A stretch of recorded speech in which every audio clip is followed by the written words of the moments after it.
Uma simples faxineira consegue acalmar uma criança que nenhum especialista havia conseguido ajudar, mas não imagina que está prestes a enfrentar a maior batalha da sua vida contra o preconceito da alta sociedade. Em uma luxuosa mansão de Campos dos Goytacazes, uma menina de 7 anos aterroriza todas as cuidadoras que tentam se aproximar dela, até que uma mulher humilde consegue o impossível. O que acontece depois mudará para sempre o destino desta família. Antes de continuar a história, eu gostaria de pedir para você dar uma curtida nesse vídeo e se inscrever em nosso canal. Assim você nos ajuda a sempre ter uma história emocionante por aqui e não perde as nossas histórias. Não se esqueça também de me contar nos comentários de onde está assistindo. É uma alegria saber que minhas histórias chegam em tantos lugares diferentes. O grito cortou o silêncio matinal da mansão Mendonça, como uma navalha invisível, rasgando o ar quente daquele julho fluminense. Não era um grito qualquer, mas o som dilacerante de uma alma infantil que bradava todo o seu sofrimento ao mundo, recusando mais uma vez qualquer tentativa de aproximação dos adultos que a cercavam, com rostos preocupados e mãos estendidas em sua direção. Lúcia dos Santos, 32 anos, mãos calejadas pelo trabalho diário de faxina, em 4 casas do centro histórico, roupas simples mas sempre impecavelmente limpas e passadas, parou diante do portão de ferro forjado da propriedade mais imponente da Avenida Alberto Torres, apertando nervosamente a sacola plástica gasta que continha seus poucos instrumentos de trabalho. O portão se abriu revelando um jardim que outrora deveria ter sido magnífico. Canteiros geométricos agora tomados por ervas daninhas, uma fonte central com querubins de mármore cuja água não corria há tempos, alamedas de pedra portuguesa onde brotavam tufos de capim entre as pedras. Era como se a natureza estivesse lentamente reconquistando um espaço que os humanos haviam abandonado à dor e ao desespero. O cheiro de terra úmida e vegetação selvagem se misturava no ar matinal, criando uma atmosfera melancólica que parecia envolver cada coisa num manto de tristeza palpável. Senhora Santos, seja bem-vinda à nossa casa, disse Dona Francisca Silva, a governanta que havia servido a família Mendonça por 25 anos, com dedicação absoluta. Era uma mulher de 60 anos com cabelos completamente brancos, presos num coque rigoroso, vestida com um uniforme preto que já vira dias melhores, mas que usava com a dignidade de quem dedicou a vida ao serviço de uma família que considerava sua própria. Seus olhos castanhos, emoldurados por rugas que contavam histórias de sorrisos e lágrimas compartilhadas, escondiam uma sabedoria profunda e uma tristeza que parecia ter se sedimentado ao longo dos anos. Trabalho para esta família desde que o Sr. Rafael era pouco mais que um rapaz, continuou Francisca, enquanto acompanhava Lúcia através do hall principal da mansão, onde azulejos portugueses do século XVIII decoravam paredes de 5 metros de altura e onde cada passo ecoava no piso de mármore rosa, como numa catedral vazia. Vi nascer a pequena Sofia, presenciei seus primeiros passos bem aqui, nestes pisos que agora parecem tão frios e silenciosos. Antes do acidente, esta casa estava cheia de vida, de risadas, de vozes que se chamavam de um cômodo para outro. Agora, se interrompeu, balançando levemente a cabeça, enquanto enxugava os olhos com um lenço de algodão branco. As paredes do corredor eram ornadas com retratos de família que pareciam observar sua passagem com expressões severas. Avós em trajes do século XIX, bisavós em uniformes militares, antepassados que haviam construído o império açucareiro Mendonça pedra sobre pedra, contrato após contrato, geração após geração. Mas entre todos esses rostos do passado, o que mais impressionou Lúcia foi o retrato de uma mulher jovem e belíssima, de cabelos castanhos e olhos sorridentes. Helena Mendonça, a mãe de Sofia, morta naquele acidente de trânsito que havia partido para sempre o equilíbrio daquela família. Aquela era a senhora Helena, sussurrou Francisca notando o olhar de Lúcia. Uma mulher maravilhosa, sempre gentil com todos nós funcionários, sempre pronta a ajudar quem precisasse. Sofia é idêntica a ela, não só na aparência, mas também no caráter doce e generoso. Ou pelo menos era antes que... A frase ficou suspensa no ar como um suspiro. Os ruídos que vinham do andar superior se tornaram mais intensos. O som de objetos caindo, de móveis sendo arrastados, e principalmente aqueles gritos que pareciam vir de um mundo de dor infinita.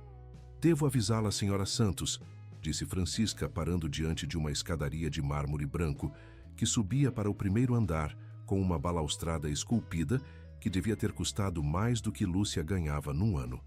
"A situação com a pequena Sofia é muito complicada. Nos últimos 2 anos tivemos 15 terapeutas diferentes, todas com qualificações excelentes, todas recomendadas pelos melhores especialistas do Rio de Janeiro e São Paulo. Mas nenhuma conseguiu ficar mais que algumas semanas."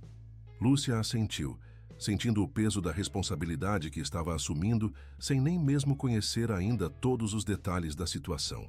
Havia aceitado esse trabalho não por vocação ou por competências especiais com crianças difíceis, mas por pura necessidade econômica. Sua avó Conceição, de 82 anos, estava progressivamente perdendo a memória por causa do Alzheimer, e os remédios que o neurologista havia prescrito custavam mais que o dobro de sua aposentadoria mínima. Lúcia já trabalhava como faxineira em outras 3 casas do centro histórico, mas a renda não era suficiente para cobrir todas as despesas médicas e garantir à avó os cuidados de que necessitava. "O Sr. Rafael a espera em seu escritório", disse Francisca, abrindo uma porta de madeira maciça decorada com entalhes dourados. "Mas antes de conhecê-lo, quero lhe dizer uma coisa que talvez a ajude a entender a situação.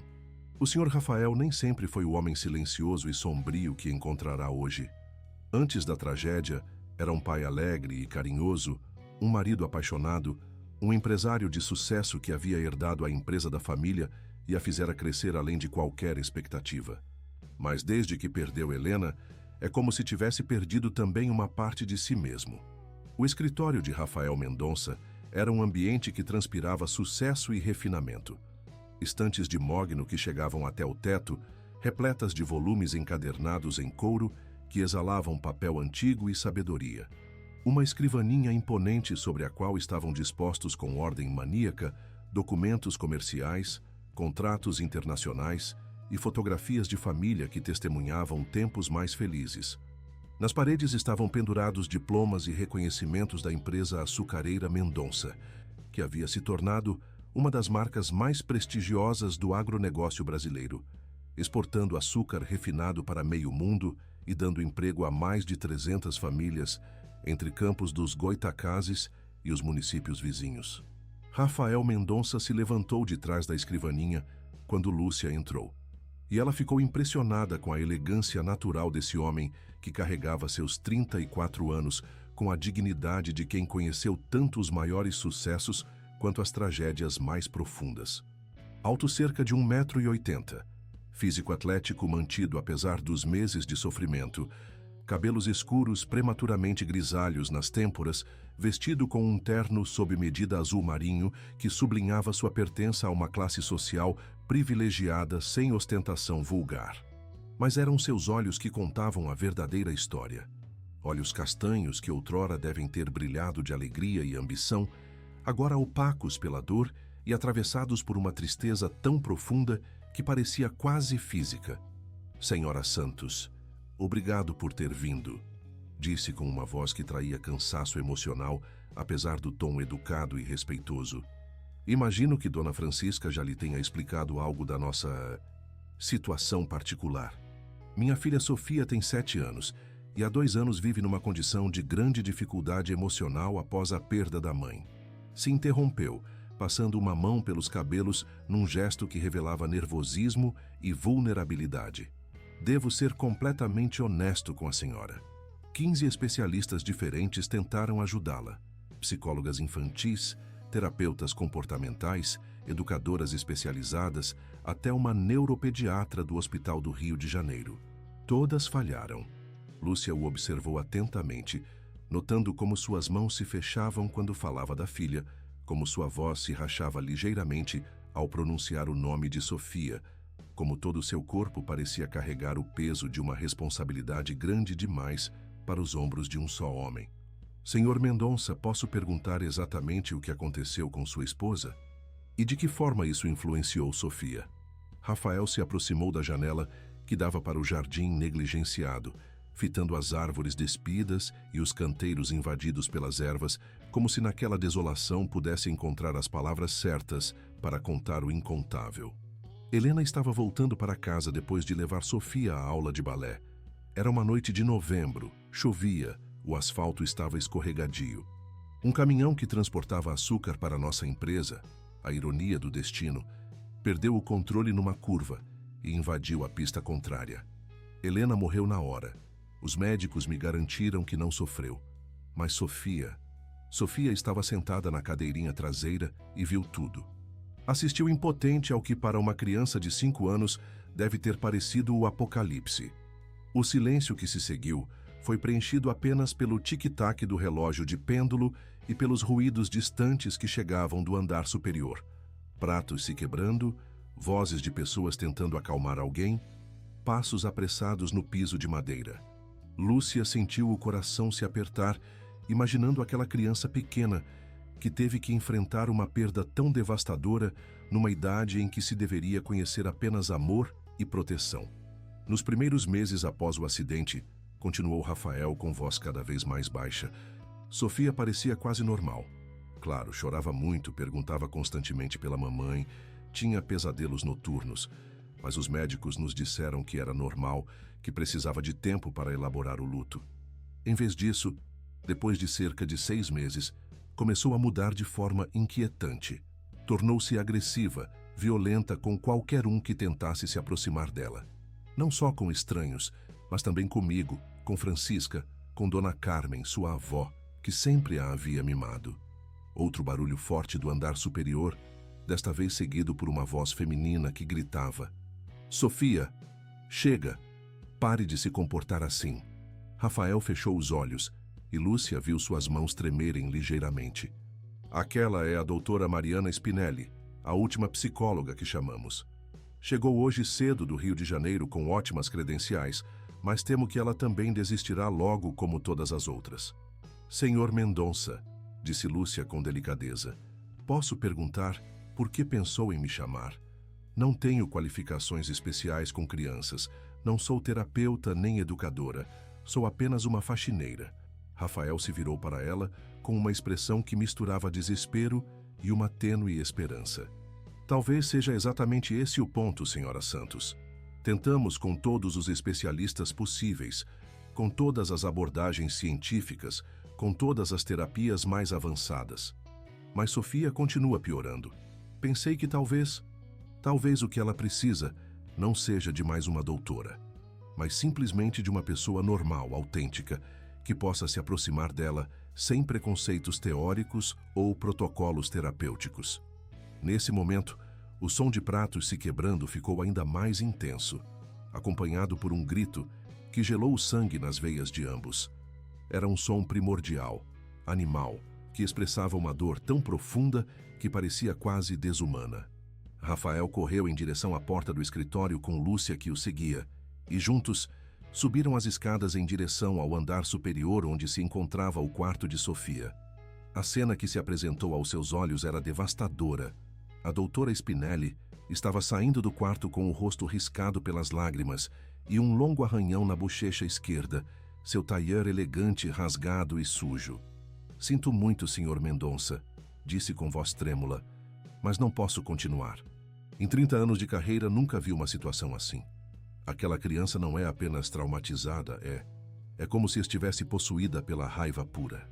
Tem uma força incrível para a idade, e sua agressividade é tão intensa que temo pela minha integridade física." Através da porta entreaberta do quarto, Lúcia conseguiu vislumbrar Sofia, uma criança pequena e franzina, com longos cabelos castanhos completamente desgrenhados, vestida com um pijama rosa, que outrora devia ter sido bonito, mas agora estava sujo e rasgado. Estava sistematicamente destruindo uma casa de bonecas que devia ter custado centenas de reais, arrancando as pequenas cortinas, quebrando os minúsculos móveis, decapitando as bonequinhas com uma precisão metódica que arrepiava.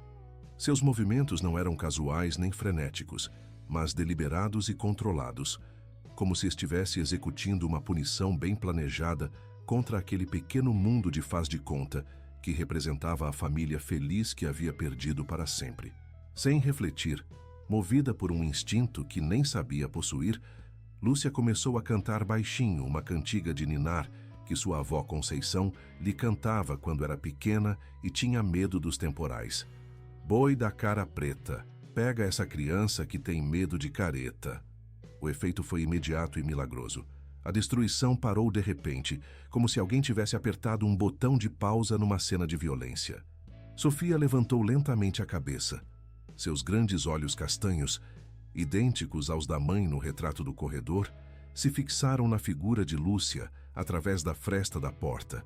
Pela primeira vez em 2 anos, o silêncio absoluto desceu sobre a mansão Mendonça, quebrado apenas pela voz doce e ligeiramente rouca daquela mulher desconhecida que continuava cantando sem medo, sem julgamento, sem esperar nada em troca. Lúcia se aproximou lentamente da porta, continuando a cantar aquela melodia antiga que trazia consigo o perfume de gerações de mulheres que haviam acalentado seus filhos com as mesmas palavras, os mesmos gestos, a mesma ternura infinita. Sofia não fugiu, não gritou, não mostrou nenhum sinal de agressividade. Permaneceu imóvel como uma estatuazinha, com os olhos fixos naquele rosto desconhecido, mas que emanava algo familiar, seguro, autêntico. "Quem é você?" sussurrou Sofia com uma vozinha que não usava há meses para fazer perguntas sensatas, em vez de gritar ou chorar. "Sou Lúcia", respondeu docemente, se ajoelhando lentamente diante da porta para se colocar no nível da criança. "E você deve ser Sofia. Soube que tem um jardim lindo aqui. Gostaria de me mostrar?" Rafael, que havia assistido a toda a cena do lado de fora junto com Francisca e a doutora Spinelli, sentiu o coração parar no peito. Sua filha estava conversando. Depois de 2 anos de gritos, choros, violência e mutismo, estava tendo uma conversa normal e tranquila com uma completa estranha que nem sequer tinha diploma universitário. Sofia observou Lúcia por alguns segundos que pareceram eternos. Depois lentamente se aproximou da porta. "O jardim está triste", disse com aquela sinceridade brutal que só as crianças podem ter. "Tudo morreu desde que a mamãe morreu. Até as flores morreram, até os passarinhos não vêm mais. Então talvez possamos plantar algo juntas", sugeriu Lúcia com naturalidade, como se fosse a coisa mais normal do mundo. "Algo novo que vai crescer bonito e forte e que vai fazer os passarinhos voltarem a cantar." Pela primeira vez em 2 anos, Sofia sorriu. Não um sorriso pleno e radiante, como os das fotos que enfeitavam a casa, mas um pequeno lampejo de serenidade que iluminou por um instante seu rostinho marcado pelo sofrimento. Então, com uma espontaneidade que deixou todos sem fôlego, pegou a mão de Lúcia através da porta entreaberta. "Tá bom", disse simplesmente. "Mas primeiro preciso limpar essa bagunça." E começou a recolher os pedaços da casa de bonecas destruída, não mais com raiva, mas com uma precisão metódica que parecia quase um ritual de purificação, enquanto Lúcia a ajudava cantando baixinho outras cantigas que cheiravam a casa, família, amor incondicional. Do balcão do 2º andar, Dona Carmen Mendonça observava a cena com olhos que brilhavam de uma luz perigosa. 62 anos, viúva há 15, matriarca absoluta de uma família que havia governado com punho de ferro por décadas, sempre vestida de preto, como num luto perpétuo que, na realidade, era mais uma declaração de poder que um sinal de dor. Seus cabelos grisalhos presos num coque severo, o rosto aristocrático marcado por rugas que falavam mais de severidade que de sabedoria, as mãos ornadas de anéis antigos que cintilavam toda vez que gesticulava para dar ordens que ninguém ousava contradizer. Carmen havia dedicado a vida a construir e proteger o império social e econômico dos Mendonça. Havia arranjado o casamento de Rafael com Helena não por amor, mas porque a família dela possuía terras que faziam divisa com suas propriedades. Havia controlado cada aspecto da vida do filho, desde a escolha da universidade aos investimentos empresariais, das amizades às relações de trabalho. A única coisa que não conseguira controlar fora o amor genuíno que Rafael desenvolvera por Helena, um sentimento que tornara seu filho independente e feliz de um modo que ela não conseguia manipular. A morte de Helena, por mais trágica que fosse, havia trazido Rafael de volta sob sua influência. Um homem destruído pela dor era mais fácil de guiar, mais necessitado de conselhos maternos, mais disposto a se entregar às decisões de quem tinha mais experiência de vida.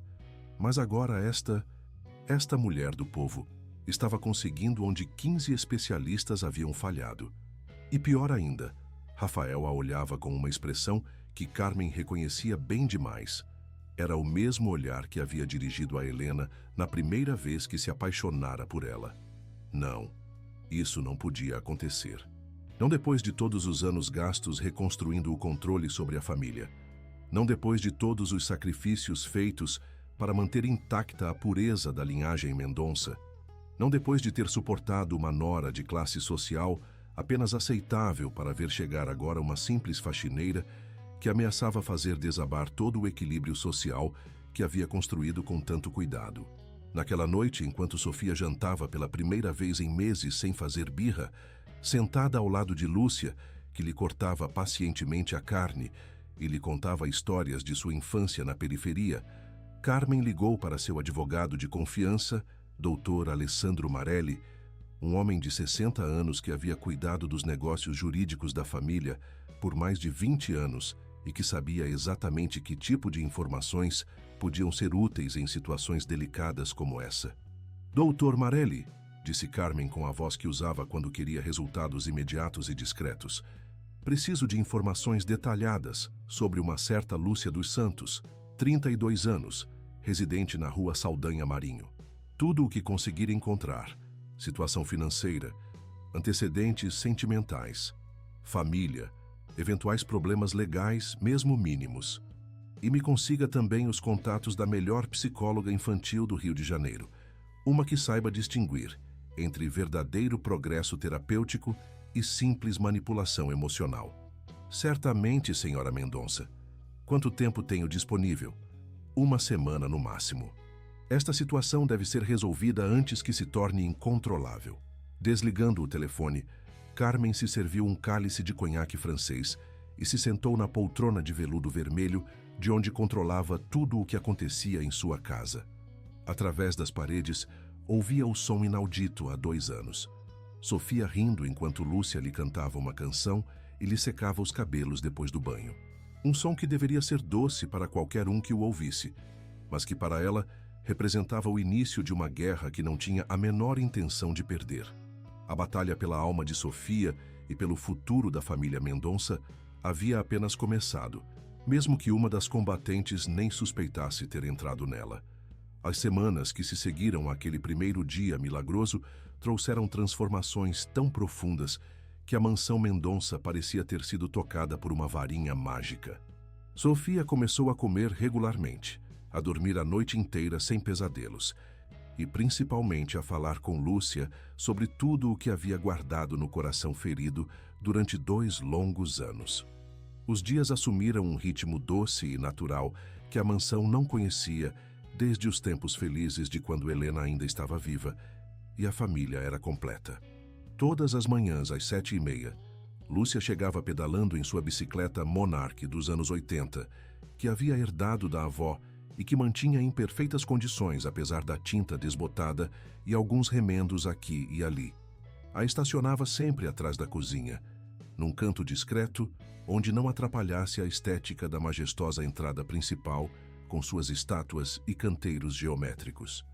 Usava sempre as mesmas 4 roupas que se revezavam durante a semana. 2 saias compridas de algodão, uma preta e uma azul marinho, e 2 blusas, uma branca e uma bege, todas limpas e passadas com esmero, mas visivelmente remendadas nos pontos onde o tecido havia se desgastado. A sacola plástica que trazia todos os dias continha pequenos tesouros que faziam brilhar os olhos de Sofia.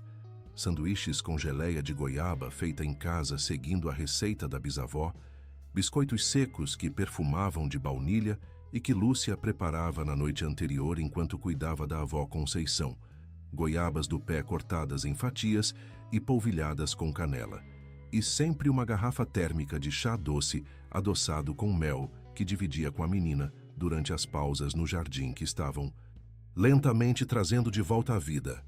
Lúcia, por que quando conversamos com as flores elas crescem mais bonitas? Perguntou Sofia numa manhã de fim de agosto, enquanto juntas plantavam margaridas amarelas e petúnias coloridas na terra que haviam libertado das ervas daninhas com paciência beneditina. Suas mãozinhas, outrora sempre fechadas em punhos de raiva, agora se moviam delicadamente entre a terra escura e úmida, acariciando os caules frágeis como se fossem criaturas preciosas. Porque tudo o que está vivo precisa se sentir amado para crescer bem, respondeu Lúcia, suas mãos calejadas, mas infinitamente gentis, guiando aquelas pequenas e delicadas de Sofia. As flores, os bichinhos, as pessoas, todos precisamos de alguém que fale conosco com carinho, que nos faça sentir importantes e especiais. E você fala assim com sua avó também? Todo dia, pequena.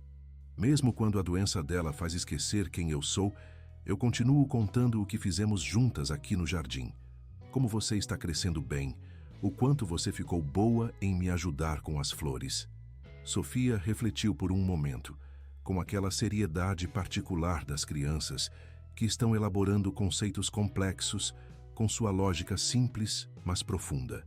Então talvez eu possa falar com a mamãe também. Mesmo ela não podendo me responder, Lúcia sentiu os olhos se umedecerem de emoção. Claro que pode, tesouro. As mamães que foram para o céu sempre escutam a voz dos seus filhinhos, principalmente quando falam com amor. Rafael observava essas cenas cotidianas da janela de seu escritório no primeiro andar, fingindo se concentrar nos contratos internacionais que haviam tornado sua empresa açucareira uma das mais respeitadas do país. Mas sua atenção estava completamente capturada por aquela mulher simples, que estava literalmente reconstruindo a alma de sua filha com uma paciência infinita e um amor que parecia nunca pedir nada em troca. Havia começado a notar pequenos detalhes que o tocavam profundamente e o faziam sentir coisas que acreditava ter enterrado junto com Helena. Como Lúcia sempre se levantava quando ele entrava no ambiente, mantendo uma distância respeitosa, mas sem a submissão servil que caracterizava outros empregados. Como seus olhos se iluminavam genuinamente quando Sofia ria, como se aquela alegria infantil fosse o presente mais precioso que pudesse receber. Como cantarolava baixinho enquanto preparava almoços simples, que sua filha devorava, com um apetite que não demonstrava há anos, transformando ingredientes humildes em refeições que cheiravam a lar, família, normalidade. Como sempre tirava os sapatos antes de entrar em casa, mesmo que ninguém nunca tivesse pedido isso.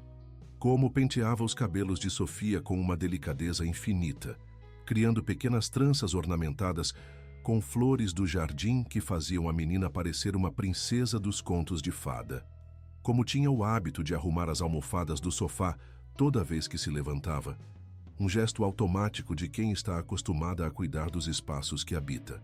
Papai, hoje a Lúcia me ensinou a fazer pão, anunciou Sofia numa noite de setembro, e rompendo no escritório com as bochechas coradas de felicidade e as mãos ainda ligeiramente empoeiradas de farinha.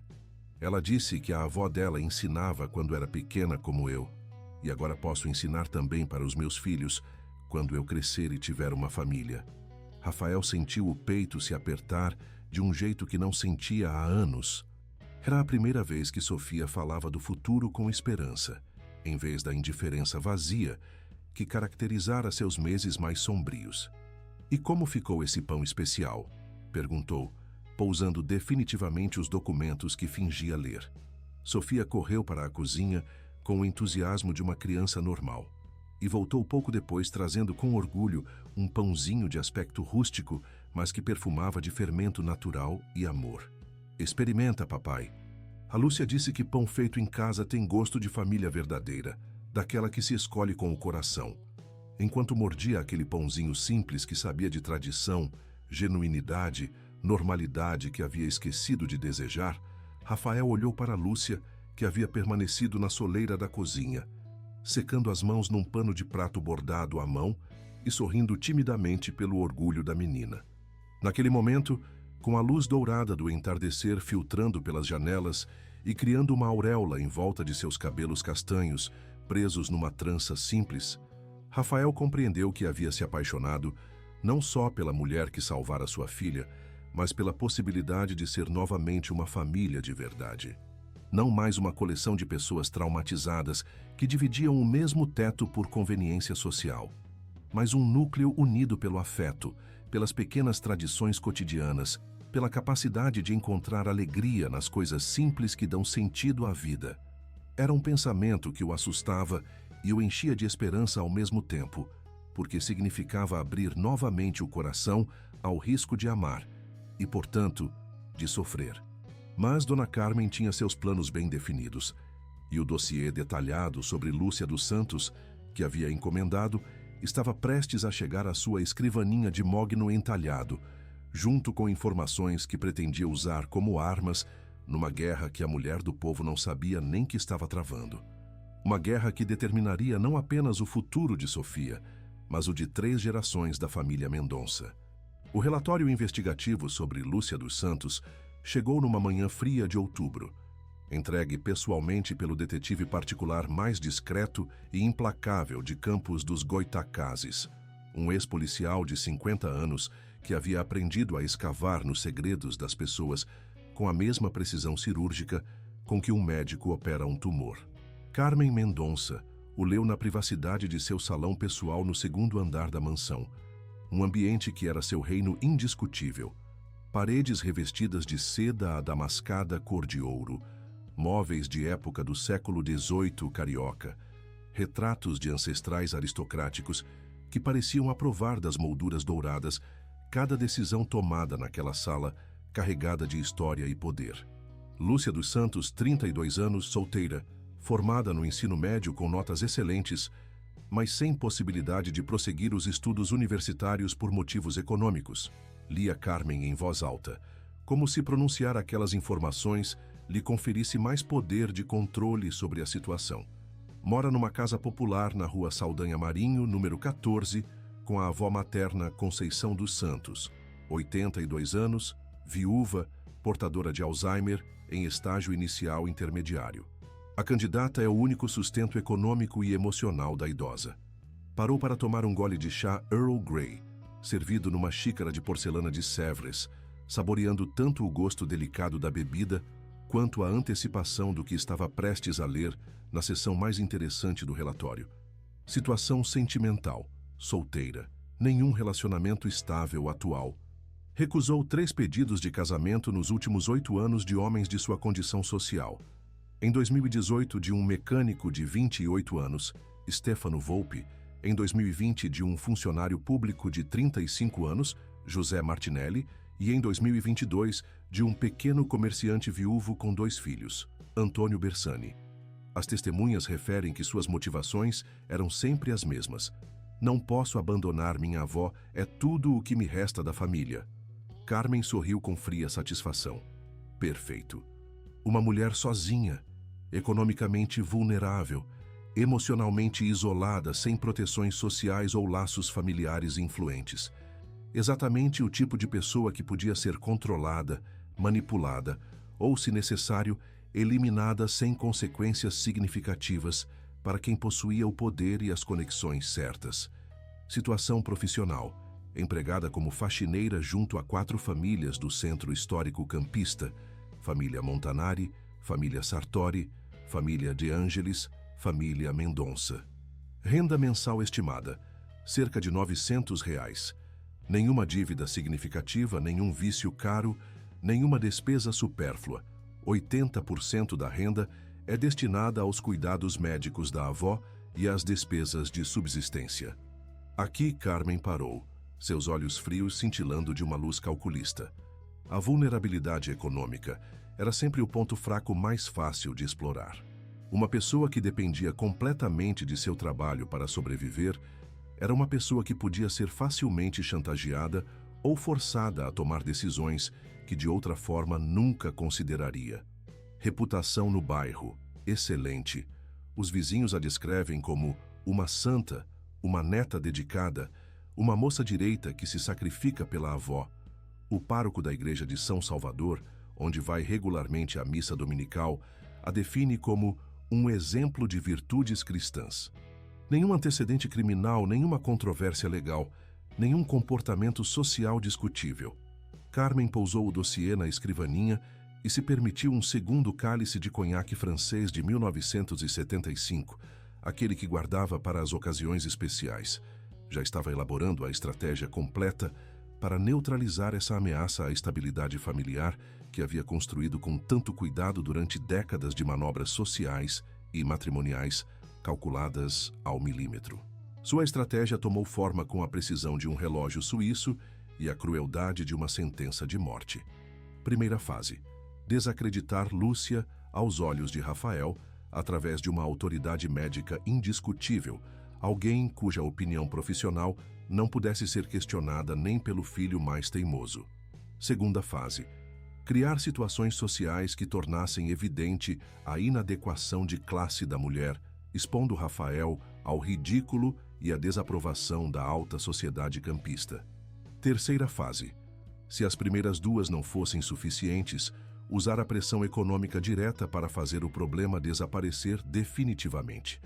No dia seguinte, a doutora Júlia Monteverde chegou do Rio de Janeiro numa Mercedes classe S preta, com motorista uniformizado. Era uma psicóloga infantil de fama internacional, 55 anos de experiência impecável, uma clientela exclusiva composta pelas famílias mais ricas e influentes do Sudeste, publicações em revistas científicas prestigiosas e honorários que superavam os R$3.000 por uma única consulta. Mas, principalmente, era uma mulher que sabia perfeitamente que tipo de diagnóstico seus abastados clientes desejavam ouvir e que havia construído sua reputação dizendo às famílias ricas exatamente o que queriam ouvir.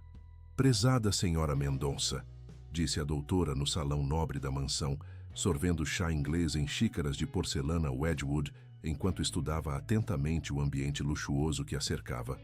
"Observei a criança por 4 horas esta manhã, na presença e na ausência da colaboradora doméstica de quem me falou.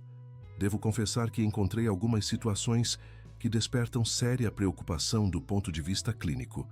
Carmen se inclinou ligeiramente para a frente, assumindo a expressão de uma avó genuinamente preocupada com o bem-estar da neta, embora por dentro estivesse saboreando o triunfo. "Que tipo de preocupações, doutora? Por favor, seja completamente franca."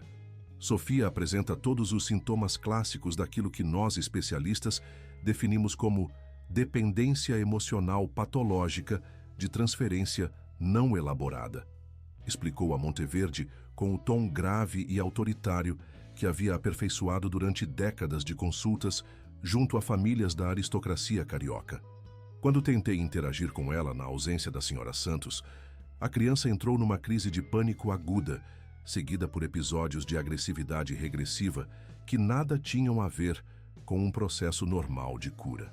As palavras eram doce música para os ouvidos de Carmen, que acenava com expressão grave enquanto mentalmente fazia os cálculos sobre quanto tempo levaria para completar a destruição da reputação de Lúcia. "E do ponto de vista clínico, quais seriam suas recomendações profissionais, doutora?"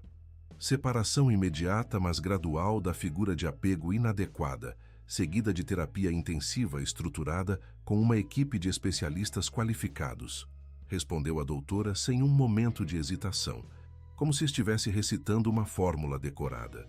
"Sei que pode parecer cruel no imediato, senhora Mendonça, mas cada dia que esta situação anômala perdura, torna mais difícil a recuperação psicológica real da pequena. Estamos falando de danos potencialmente irreversíveis ao seu desenvolvimento emocional e social." Carmen fingiu enxugar os olhos com um lenço de renda belga, interpretando à perfeição o papel da avó enlutada, mas responsável. "Doutora, a senhora compreende o quanto é difícil para mim dizer essas coisas. Aquela mulher parece genuinamente afeiçoada a Sofia, e meu filho... Bem, meu filho está tão aliviado em ver a menina aparentemente feliz que temo não consiga avaliar a situação com a objetividade necessária. É compreensível, senhora Mendonça. Os pais traumatizados frequentemente se agarram a qualquer sinal de melhora sem avaliar as consequências a longo prazo. Mas como profissional com 30 anos de experiência, lhe garanto que o que estamos observando não é progresso terapêutico genuíno.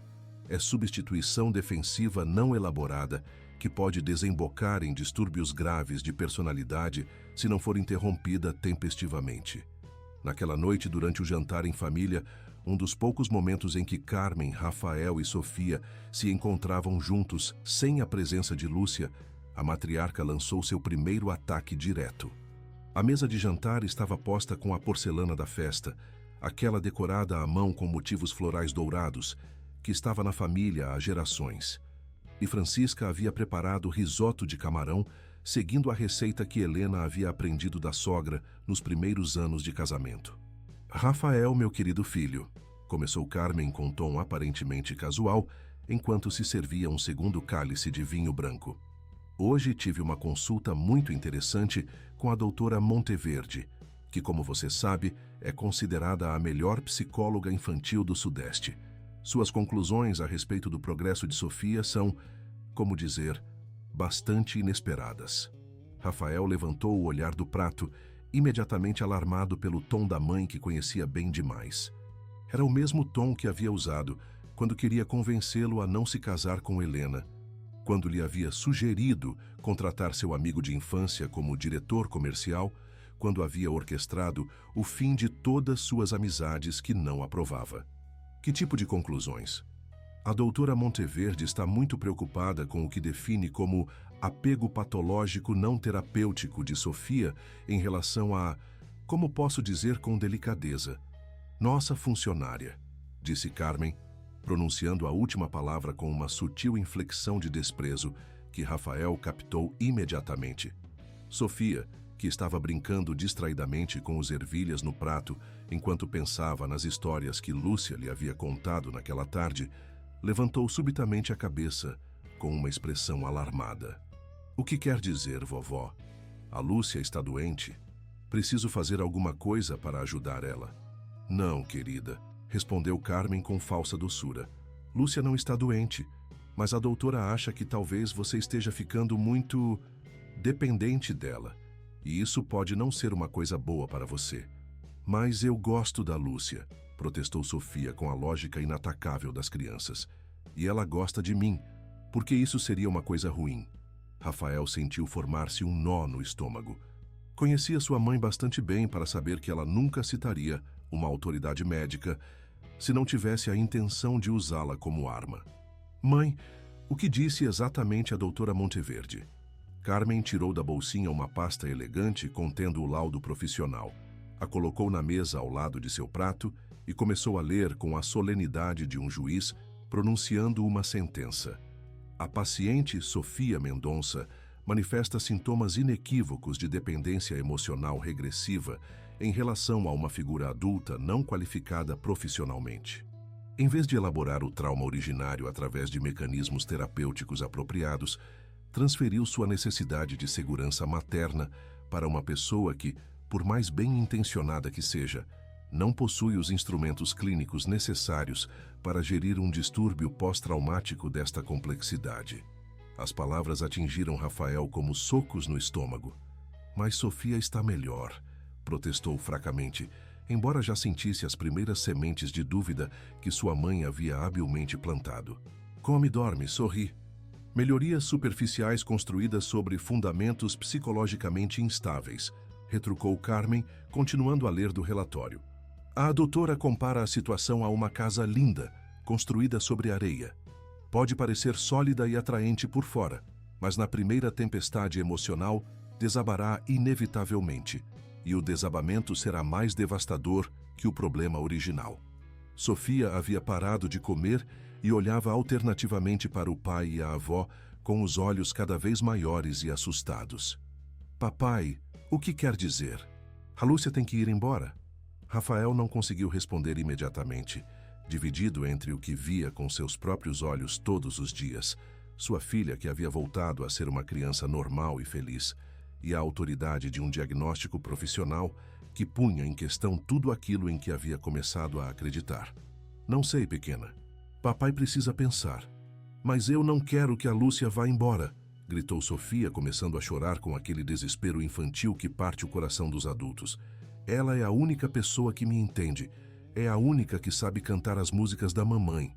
Carmen observou a cena com satisfação oculta. A semente da dúvida havia sido plantada e agora só precisava regá-la com cuidado até que produzisse os frutos que desejava. Viu, Rafael? Disse com falsa tristeza. Esta reação excessiva é exatamente aquilo de que fala a doutora. Uma criança psicologicamente saudável não deveria ter este tipo de apego exclusivo a uma pessoa que não faz parte da família. Naquela noite, Rafael não conseguiu dormir, caminhando pelos corredores da mansão como uma alma penada. Da janela do corredor principal, podia ver a casinha no fundo do jardim onde uma vez Helena cultivava suas rosas preferidas e onde agora Lúcia e Sofia passavam todas as tardes plantando flores novas e conversando sobre tudo o que tinham no coração. E enquanto observava aquele espaço que havia voltado a estar cheio de vida e cores, Rafael se perguntou pela primeira vez se estava fazendo a coisa certa, deixando que sua filha se afeiçoasse tanto a uma mulher que, no fundo, continuava sendo uma estranha. Era exatamente isso que Carmen queria que ele pensasse, e ela sabia muito bem disso. A primeira verdadeira batalha explodiu numa manhã cinzenta de novembro, quando as folhas douradas dos plátanos seculares da alameda principal haviam se tornado um tapete escorregadio sob a chuva miúda característica do outono fluminense. Lúcia chegou como sempre às 7h30 em ponto, pedalando pela sua bicicleta através das ruas ainda desertas do centro histórico, mas encontrou Rafael esperando-a no átrio principal da mansão com uma expressão que ela nunca lhe havia visto antes. Uma mistura dolorosa de sofrimento, confusão e uma dureza que lhe gelou o sangue nas veias ainda antes que ele abrisse a boca para pronunciar as palavras que mudariam tudo. Lúcia, precisamos conversar urgentemente, disse sem a usual saudação cordial matinal, indicando o escritório com um gesto formal que restabelecia subitamente todas as distâncias sociais que ela havia quase esquecido que existiam naquela casa que havia começado a sentir como uma segunda família. Enquanto o seguia pelo corredor que agora conhecia melhor que a própria casa, Lúcia sentiu crescer dentro de si o peso premonitório de algo que estava prestes a mudar irreversivelmente. O escritório de Rafael estava diferente naquela manhã. Sobre a escrivaninha de mogno estavam abertos prontuários médicos com cabeçalhos de hospitais cariocas, papéis timbrados de consultórios psicológicos prestigiosos e, principalmente, uma fotografia de Sofia de antes da tragédia, que sorria radiante nos braços da mãe, como se tivesse sido colocada ali de propósito para lembrar a todos o quanto a família havia sido feliz antes que chegassem interferências externas. A doutora Monteverde completou sua avaliação clínica aprofundada. Começou Rafael sem conseguir olhá-la nos olhos, fixando em vez disso um ponto impreciso além da janela. Suas conclusões são muito claras e, devo admitir, profundamente preocupantes. Sofia não está se curando de verdade, Lúcia. Está simplesmente desenvolvendo uma forma de dependência emocional que poderia causar-lhe danos psicológicos permanentes. As palavras atingiram Lúcia como tapas gelados. Senhor Rafael, não entendo. Sofia come regularmente, dorme a noite inteira, brinca, sorri, fala sobre o que sente. Como podem ser esses sintomas de doença? Por que não são progressos terapêuticos reais? Explodiu Rafael, toda a frustração e o medo que sua mãe havia sabiamente alimentado nas últimas semanas, transbordando como uma represa que cede sob pressão. São melhorias superficiais construídas completamente sobre sua dependência patológica da senhora. O que acontecerá quando for embora? Quando se casar, formar sua própria família, tiver outras prioridades na vida?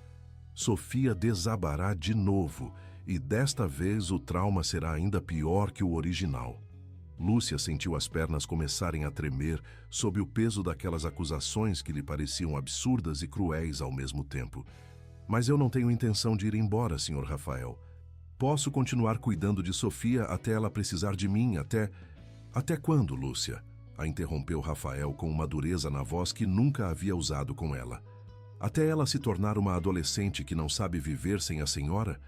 até se tornar uma adulta aterrorizada pelo mundo exterior, porque nunca aprendeu a elaborar seus traumas de forma autônoma? A doutora Monteverde foi muito clara. Cada dia que passa nesta situação torna mais difícil sua recuperação psicológica real. A porta do escritório se abriu lentamente e Dona Carmen entrou com o timing perfeito de quem havia orquestrado toda a cena nos mínimos detalhes. Vestida com seu usual vestido preto de seda, que a fazia parecer sempre em luto perpétuo, os cabelos grisalhos presos num coque severo, as mãos ornadas de anéis antigos que cintilavam toda vez que gesticulava para enfatizar um ponto importante da conversa. "Lúcia, minha querida", disse com um tom de falsa compaixão que soava melodioso e venenoso ao mesmo tempo. "Compreendo profundamente o quanto esta situação deve ser dolorosa para a senhora. A senhora fez o seu melhor com as possibilidades e conhecimentos que tinha à disposição e, por isso, a família lhe será sempre grata. Mas agora, Sofia precisa de cuidados especializados que vão além daquilo que uma pessoa sem qualificações médicas pode oferecer." "Mas Sofia está bem comigo", sussurrou Lúcia, as lágrimas que começavam a descer pelas bochechas, apesar de todos os seus esforços para manter um mínimo de dignidade naquela situação humilhante. "Não fiz nada de errado. Apenas a amei com todo o coração, como se fosse minha filha." "E é exatamente esse o problema", replicou Carmen com voz melíflua, mas cortante como uma lâmina. "O amor sem competência profissional pode ser tão destrutivo quanto a indiferença, querida. Sofia precisa de terapeutas qualificados, de protocolos clínicos testados, de uma abordagem científica ao seu trauma, não de afeto improvisado, por mais genuíno que possa ser." Rafael se virou para a janela que dava para o jardim onde Lúcia e Sofia haviam passado juntas centenas de horas felizes, plantando flores, colhendo frutos, construindo uma relação que ele mesmo havia começado a considerar milagrosa. Mas agora, sob a pressão dos diagnósticos médicos e das dúvidas que sua mãe havia habilmente semeado, aquele jardim lhe parecia apenas o teatro de uma ilusão perigosa que havia posto em risco o futuro psicológico de sua filha. "Tomei a decisão final", disse com uma voz que soava estranha mesmo aos próprios ouvidos, como se as palavras lhe tivessem sido colocadas na boca por outra pessoa. "A partir de amanhã, Sofia iniciará um programa terapêutico intensivo com uma equipe de especialistas do Rio de Janeiro. E a senhora? A senhora está demitida com efeito imediato." O silêncio que se seguiu foi quebrado apenas pelo tic-tac do relógio de pêndulo do século XVIII, que havia marcado os momentos mais importantes da história familiar dos Mendonça, e pelo ruído da chuva nos vidros das janelas, que parecia chorar pela injustiça que se consumava naquela sala revestida de livros e história. Lúcia enxugou lentamente os olhos com a manga do cardigã de lã que havia tricotado durante as longas noites de inverno, enquanto velava a avó Conceição. Endireitou os ombros com aquela dignidade natural que nenhuma humilhação jamais conseguira quebrar completamente e recuperou o controle da própria voz antes de responder. "Compreendo a decisão de vocês", disse com uma firmeza que surpreendeu todos os presentes, incluindo ela mesma. "Mas posso pelo menos me despedir de Sofia? Explicar que preciso ir embora? Não quero que ela pense ter sido abandonada mais uma vez sem nenhuma explicação." "Seria contraproducente do ponto de vista terapêutico", interveio imediatamente Carmen, que havia previsto também essa solicitação. A doutora Monteverde foi muito explícita. Os distanciamentos graduais e as despedidas emocionais prolongam inutilmente a agonia e tornam mais traumático o processo de separação. "É melhor que a senhora simplesmente saia. Assim, Sofia poderá começar a elaborar a mudança sem ulteriores complicações sentimentais." Lúcia olhou para Rafael pela última vez, esperando ver ao menos um lampejo de arrependimento nos seus olhos, ao menos um pequeno sinal que indicasse que ele mesmo não estava convencido da decisão que acabara de tomar. Mas ele continuou fitando o jardim através da janela, os ombros tensos e as mãos fechadas em punho ao longo dos flancos, como um homem que está lutando contra si mesmo e está perdendo a batalha. "Então vou embora agora mesmo", disse Lúcia com simplicidade, pegando sua sacola plástica e se dirigindo para a porta do escritório. Mas quero que saibam os dois uma coisa que levarei no coração pelo resto da minha vida. Aquela menina maravilhosa, eu a amarei sempre, mesmo que não possa mais demonstrar isso. E espero que um dia, quando ela for grande o suficiente para entender, alguém lhe conte que houve uma pessoa que a amou sem pedir nada em troca. Quando a porta se fechou atrás dela com um som que parecia definitivo como uma lápide, Rafael sentiu fisicamente um pedaço do seu coração se desprender e morrer. Mas era tarde demais para voltar atrás. Tarde demais para admitir que talvez tivesse cometido o erro mais grave de sua vida. Tarde demais para correr atrás daquela mulher que estava saindo do portão da mansão sem se virar nem uma única vez. Do andar de cima chegou o primeiro grito de Sofia, que havia visto Lúcia atravessar o jardim com sua sacola na mão, caminhando em direção à saída sem nem se despedir. Era um som que ouviriam ecoar pelos meses seguintes, um lamento que encheria cada canto da mansão, transformando-a novamente no mausoléu de dor que havia sido antes da chegada milagrosa daquela mulher simples que soubera fazer aquilo que nenhum especialista conseguira: devolver a esperança a uma família despedaçada. Carmen sorriu com discreta satisfação, servindo-se um cálice de xerez para celebrar o primeiro objetivo alcançado. Mas sua vitória seria de curta duração, porque não havia levado em conta uma coisa fundamental: o amor verdadeiro, uma vez nascido, não se pode cancelar com manobras de palácio e diagnósticos médicos comprados. E Francisca, a governanta fiel que havia assistido a toda aquela encenação, já havia decidido que chegara o momento de quebrar o silêncio que mantivera durante 25 anos de serviço leal. Os 4 meses que se seguiram à partida forçada de Lúcia foram um pesadelo que trouxe a mansão Mendonça de volta aos dias mais sombrios que haviam seguido a tragédia de Helena, mas com um elemento a mais que tornava tudo ainda mais devastador. Agora, Sofia sabia o que era a felicidade. Havia provado, vivido, respirado por semanas inteiras. E sua perda era, portanto, ainda mais cruel e incompreensível que a da mãe, que pelo menos tinha uma explicação, por mais dolorosa, no acidente de trânsito. A guerra pela alma de Sofia Mendonça havia apenas entrado em sua fase mais dramática e decisiva. A menina parou completamente de comer, recusando qualquer alimento que não fosse preparado pelas mãos de Lúcia. Voltou a acordar gritando todas as noites, chamando Lúcia, Lúcia, entre os soluços com um desespero que fazia sangrar o coração de quem a ouvia. Desenvolveu uma forma de mutismo seletivo ainda mais grave que aquela manifestada depois da morte da mãe. Não falava mais com ninguém, nem mesmo com Rafael, nem mesmo com Francisca, que a havia criado desde o nascimento. Mas o mais inquietante era que havia parado de chorar durante o dia.